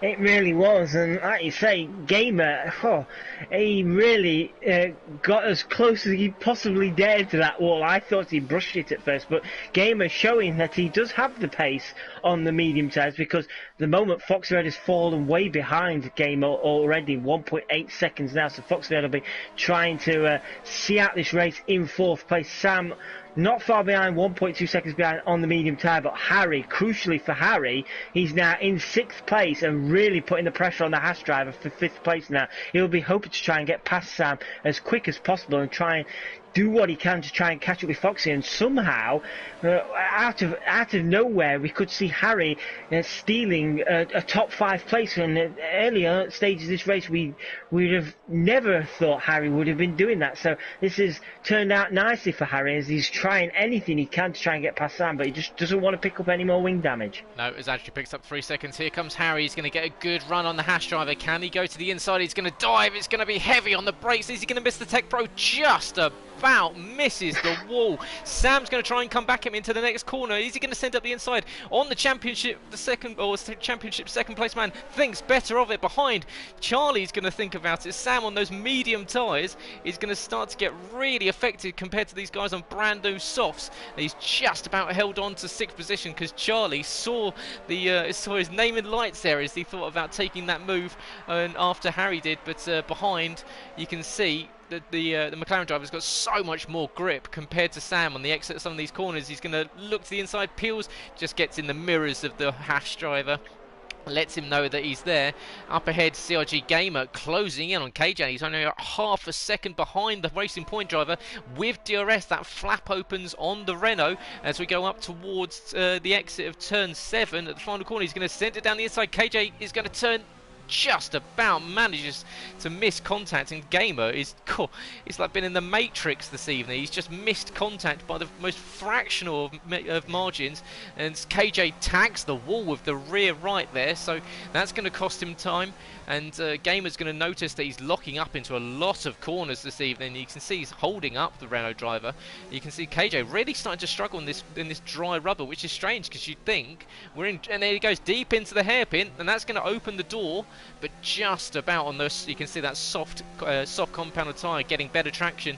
But will Gamer think about sending it into the next corner? He is. Is there going to be? Just about nicely done on the throttle pedal there for Gamer. Gets out of it, realised that he might have tagged the rear end of the Racing Point, but yeah, you can see on board here with CRG Gamer that into every corner KJ locking the tyres, missing apexes. He's all over the shop. What could we potentially have right now is Harry is reeling in Foxy Red at a rate of knots, and Harry, from being outside of the points for nearly most of the race, could potentially have a podium here. KJ's got all those penalties in his pocket as CRG Gamer does get the move done before turn 1 on KJ. KJ now slipping down into third place, but yeah, Harry, he's about 2.9 seconds behind KJ, so if Harry can get the job done, on Foxy Red, then Harry could find himself sitting on the podium tonight, which, to be honest, I never imagined after seeing Harry so far down the order early on. No, absolutely not, and he's closing in on Foxy Red. He can see KJ up the road, who's really struggling on those tyres. Of course, these softs, like we said earlier on, go off very, very quickly. Harry much quicker than Foxy Red in this early part of the sector, and will he be able to perhaps make a move? And we've got a Racing Point into the wall, and it's KJ out of third position, the man who was battling, and they're going to go side by side. Harry and Foxy Red battling after the yellow flag, and KJ into the wall on the exit of turn 9, and out of the race with 2 laps left to go. And this is going to open, as you say, as Harry runs into the back of Foxy, just about manages to hold on to his front wing. But this is really opening up the door for Harry to pick up a podium. I can't believe it. I really cannot believe it. Harry looked all but done, didn't he, early on, and now he's really got the bit between his teeth now. He knows there's a potential podium here, one where he never thought, he probably didn't think he would have an opportunity from where he was, and now, unfortunately for KJ, he's dropped right down. He's got no front wing, so that is his race done. As we see, FPL Charlie has got past Sam further back, by the way, and Sam really struggling on those medium tyres. He went all out of shape there, and Cliffy keeping the pressure on him. But yeah, Harry really now a final lap push now to try and get the move done on Foxy Red. Absolutely mega race here. We've seen so much happen. Harry, he's been absolutely nowhere. Out of the points as KJ will be retiring from the race, and that's going to promote some of the drivers into the top 10. So TL44S might thank him for that one because he'll be picking up a point.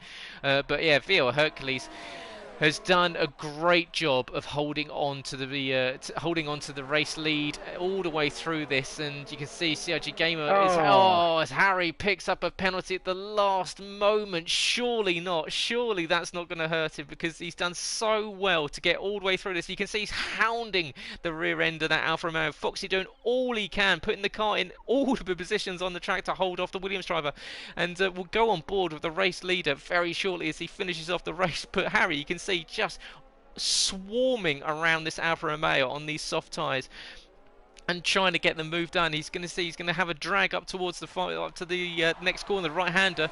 Will he send it to the inside? Will Foxy block? He does block, and it's going to mean Harry's going to have to go around the outside. But up ahead, we'll see Hercules has got a few more corners to go. So Sab, keep in touch with what's going on with Harry and Foxy Red as they battle over 3rd and 4th position. Hercules is coming around the final corner. The fireworks will go off, and the German will pick up an absolutely stellar win here in Singapore. What a race for him. CRG Gamer is in 2nd position. Foxy Red is just going to hold on to 3rd on track. We'll see what penalties do in a second. He comes across the line. Foxy Red in 3rd, Harry in 4th. He drops down to 5th after Sam manages to come across the line. Cliffy in 6th, Charlie's in 7th, Fountain in 8th, Scott is in 9th with about 400 penalties. TL44S is currently in 10th position, and after struggling on that extra lap on the intermediate tyres, his consolation is going to be picking up a single championship point for the Mercedes. The fireworks are going off around Marina Bay, and really a huge congratulations goes out to Hercules, who did a remarkable job to hold on to that second stint. Didn't come in for a set of fresh intermediate tyres, rode out the rain, held on with the softs at the end, and yeah. CRG Gamer 4 seconds behind. Foxy Red picks up his second podium of the season, just about holding on to holding off Harry, and Harry unfortunately pick up a penalty with just the line in sight. He picks up that penalty that drops him down behind Sam, but it does mean, however, the championship does go on to Silverstone, so there's still life in this championship, but the light is fading and fading, and it's falling right into the hands of CRG Gamer.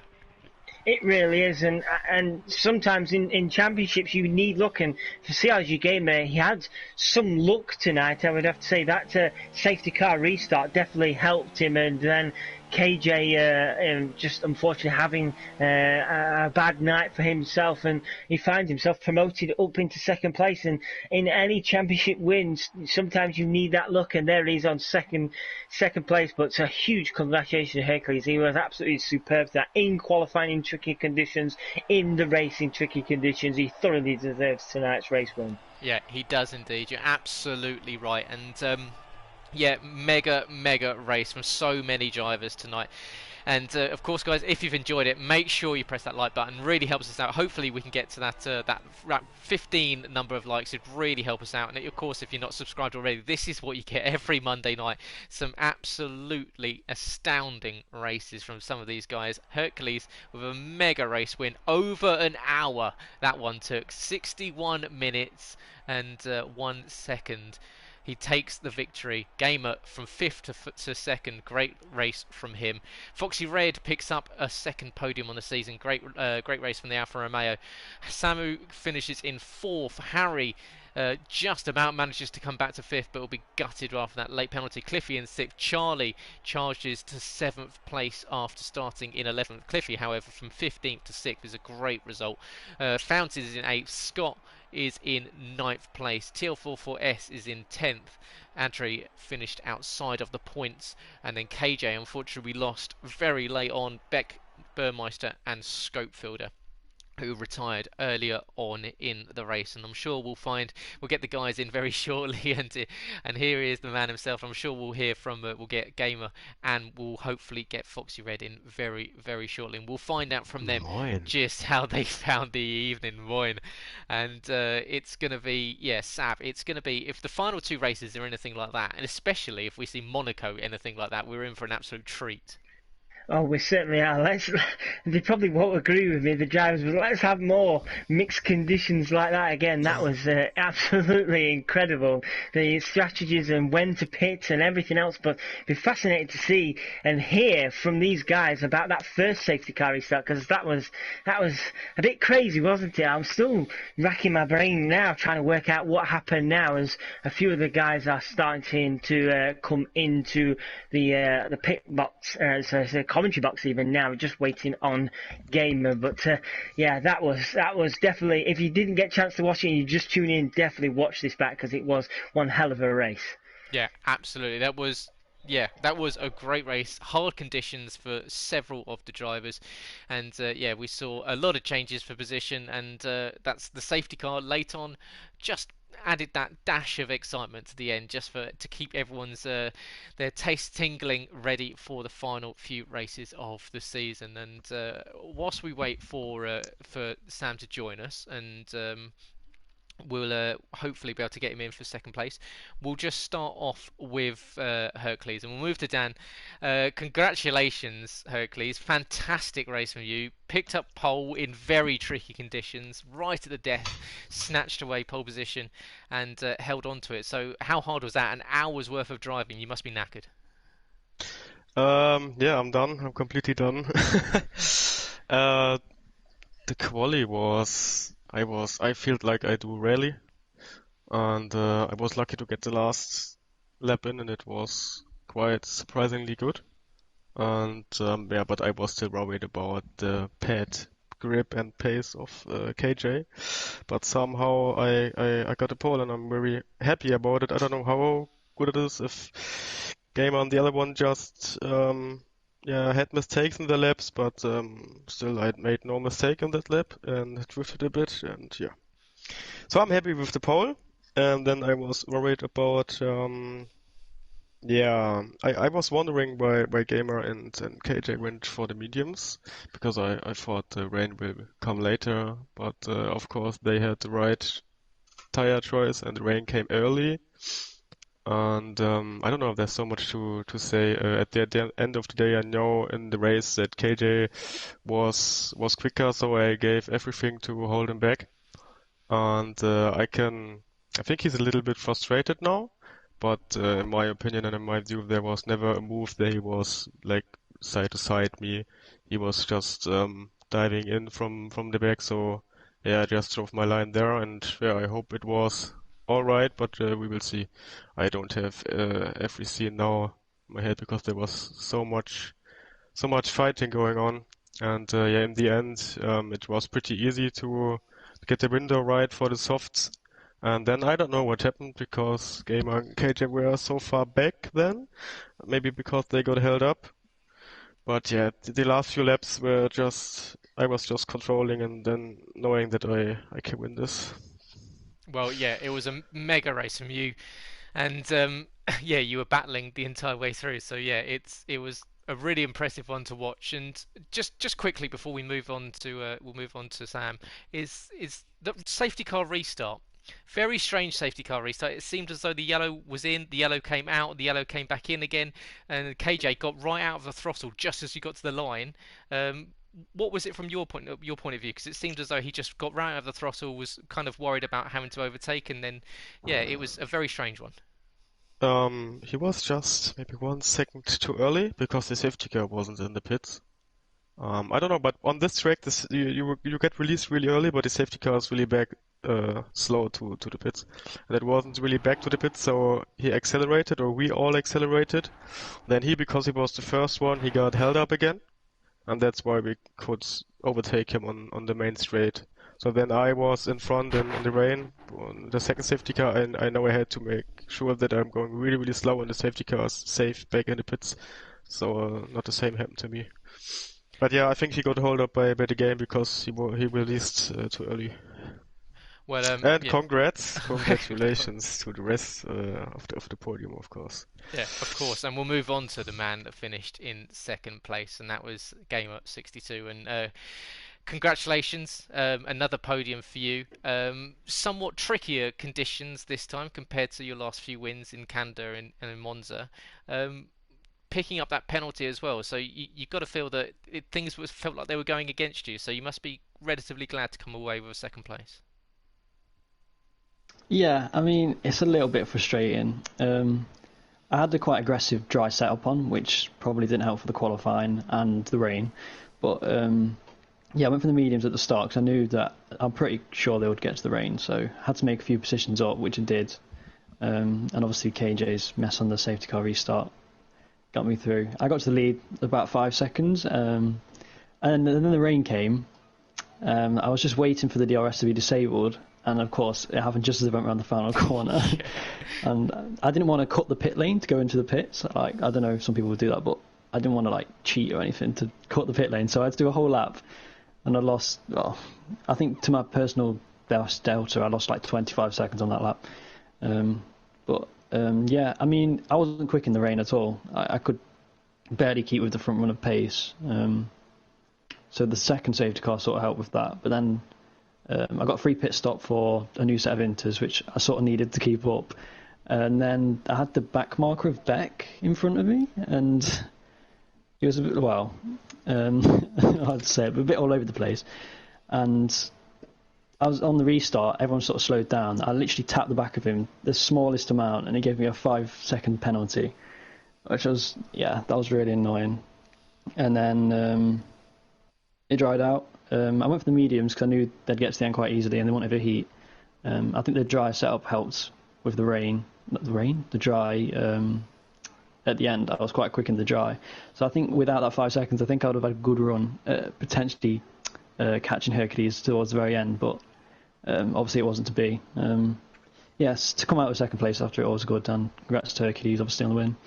Yeah, well, it was a great race from you to under different conditions and equally after I would imagine being incredibly frustrated picking up things like the penalty and as you say, yeah, it was a slight comedy having to watch you tiptoe around that lap just after the DRS was disabled. So yeah, we did feel sorry for you as we saw you just flash past the pit lane as it came up. So yeah, a stellar job to get into second place, and you've got to be happy with that one. And equally, building that lead over Harry in the championship. So it looks as though the next week in Silverstone will be, well, if all things go to plan, will be where you wrap up the championship. So winning it on home ground. So you've got to have that one in your sights. Yeah, it would be nice. Obviously, you can never 100% guarantee anything, but that's definitely what we're going for next week. Winning at Silverstone. It's a good track. I like the track, so with any luck, a good result, and hopefully finish it off. Well, yeah, mega drive from you tonight. Second place, congratulations. And finally, on to the man finished in third. It's the Alfa Romeo. Rejoins us for the only a second time this season, I believe. So yeah, congratulations, Foxy Red 2000. You just about held off Harry there the last lap. Yeah, it was a great race. Throughout the whole race, I was racing Samu. We were around 3 to 2 seconds apart most of the time during the middle stint, and then the only times we actually overtook each other was through the pit lane. So that was the story of the race. But then towards the end, I actually forgot Harry was in the race. I watched him fly off at turn one after the first safety car restart, and then I saw him and I thought, oh no, I've got a challenge on my hands now. So I did literally everything I could to keep him behind, and I was very lucky that his DRS failed with a lap to go. So yeah, it was a race with everything, it seemed. Yeah, it was indeed, and yeah, tell us what it was like in those conditions, because obviously onto the intermediates, everyone's sort of struggling that last lap before you went into the pit lane. So, what's it like from a driver's point of view when it goes from dry to wet, especially on a circuit that's particularly tricky like Singapore with so many 90-degree corners? Well, for me, I love this circuit. I don't know what it is, but I love it whether it's dry or it's soaking wet. And going into this race, I really wanted it wet because I knew that people struggle with visibility, with grip, and I knew there'd be a few bumps that would slow people down. So I prayed for rain. I got it, which was good. And I had the wet set up. Everything felt good. Um, yeah, it was okay. I mean, unless I was behind Samu, then it was quite scary. Um, keeping it under control and all. But yeah, it was brilliant. It was. I remember the lap before we all pitted for softs or medium. I was thinking about going in. I thought, you know what, it looks dry, and I knew that we'd all be pitting the next lap, but I didn't do it. I didn't think it was worth the risk. But oh well, I'm on the podium. No need to think about that. Exactly. Yeah, a second podium for you in the season, and yeah, congratulations. Much better after a bit of bad luck in Canada and back in Brazil as well. So yeah, good to see you picking up some more decent points, and yeah, we've got a cheeky eye on you ready for Monaco because we know that you're a bit of a Monaco specialist as well. Yes. So yeah, looking Yes, forward I'm to that one in a couple of weeks' time. Um, we'll go back to Hercules finally for one final question. Heading off to Silverstone next week, and Gamer's already said that he's a bit of a fan of the circuit. So looks as though you've I'm got a bit. not. I was going to say, it looks as though you've got some work to do in the week to get up and hopefully challenge for or another win on the season, making it your third. Because yeah, he's currently just about to beat your record for most amount of wins in the season. So you've got a lot of work to do over the next 2 weeks, it seems. He can have it if he wants. No, I don't know what it is, but on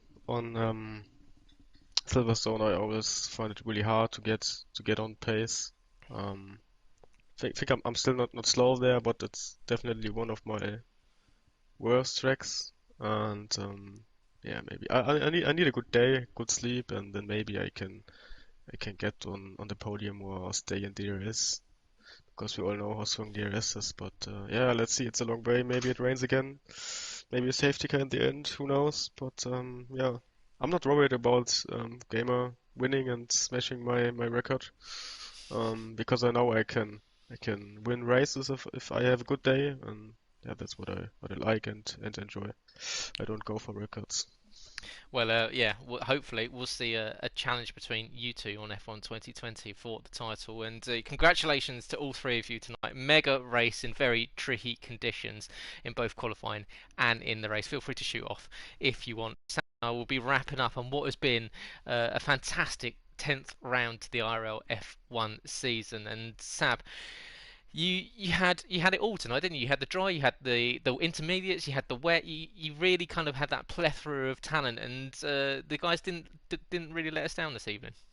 No, they didn't, and probably, in my opinion, that's my favourite race this season, including qualifying. It had literally everything. Foxy Red summed it up. A race that had everything tonight, and it's definitely one to watch back. The qualifying was superb, how the guys tackled this circuit in those tricky conditions, and then into the race with the intermediates and then the dry, and oh wow, it had everything, and unfortunately for a few guys, they come into collisions with the wall, which Silverstone next week, Singapore, does bring with you. Unfortunately, a few people found that out there, but Hercules in the end just bossing it pretty much really tonight, showing everybody how to get it done. And yeah, Gamer, he was very unlucky, wasn't he, when he had to trundle around the track on those tyres, as he had to find his way back into the pit lane. But it might have been a different race if he didn't have to do that, who knows. But overall,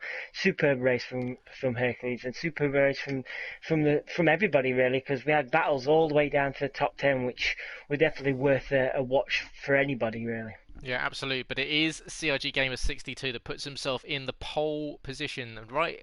It's the right one in the prime place to take home the championship next week in the penultimate round of the season in Silverstone, of course, the British Grand Prix.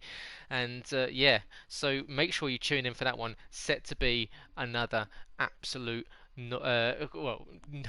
don't miss it. Essentially, it's going to be a banger. We've got so much action. We've got so many drivers I know in a part of this this league that really think that Silverstone's one of their strongest. So it's going to be up there as a real stunner. So make sure you tune in next week, 8 p.m. here on YouTube. Subscribe if you're not already. Like the video.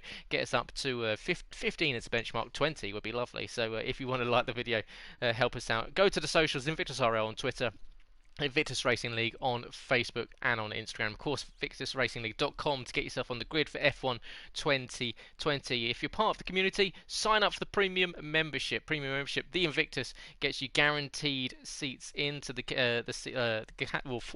league next season, along with a host of other things such as car choice priority, teammate priority, and the chance of winning an end of season giveaway, £20 PSN voucher or the equivalent for the Xbox drivers, and exclusive access to the upcoming season calendar, which will be coming out in a couple of weeks after the F1 2020 game comes out. So yeah, find out all about that on the website. And just before we sign off, just one final time, we'd like to send our very best wishes to the driver Lando Nor, otherwise known as Matt, one of our Xbox League F1 drivers who was caught in a car collision and is currently in a bit of a serious condition, but he is recovering. We've been told that he is alert and awake, and he is now in a recovery period. So yeah, we do send our best wishes, and hopefully he gets back on the grid very, very shortly. So yeah, a nice way to send us out. Hopefully you guys have enjoyed the stream. You guys have had a good week, enjoyed the sunshine, and you're staying positive in these slightly uneasy times. We will be back for the penultimate round of the season next week in Silverstone. But for tonight, if you don't join us on Tuesday and Wednesday for the second races at the Singapore Grand Prix here at Realistic Performance on Tuesday, and of course IRL F2 and F3 on Wednesday, then hopefully we'll see you back here next Monday. So have a very good week, and we'll see you very soon.